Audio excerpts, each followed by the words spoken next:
Eh bien effectivement, Roselyne, ces routes qui sont sous l'eau, cette voiture qui a été bloquée là-bas et un peu plus loin, un camion de pompiers, des pompiers qui sont très mobilisés depuis le milieu de la nuit ici. Au départ, ils étaient environ 150 venus des départements des Bouches-du-Rhône, du Tarn-et-Garonne, de la Haute-Garonne, des pompiers qui étaient très mobilisés. Ils sont actuellement un peu plus de 250 à être mobilisés sur cet événement sans précédent parce qu'effectivement, il y a très longtemps que ici les habitants de ce département n'avaient pas vu un tel flot, un tel déluge durant la nuit.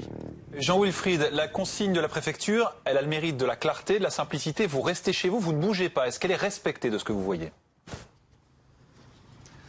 Écoutez, je ne peux pas dire que ça soit respecté. Il y a des gens qui bougent. Regardez, cette route là par exemple était barrée ici, mais ce véhicule là, ce véhicule blanc, sur les images de Maxime Meunier, eh bien, a enfreint d'une certaine façon les consignes basiques de sécurité. C'est-à-dire que les gens pensaient qu'il allait pleuvoir, certes, mais pas à ce point. Et donc, certains, a priori, n'avaient pas pris leurs dispositions. Et en clair, comme beaucoup de Français, eh bien, ce matin, ils devaient se rendre sur leur lieu de travail. Alors, ils empruntent les routes. Si ça passe, eh bien, on y va. Si ça casse, eh bien, on est bloqué.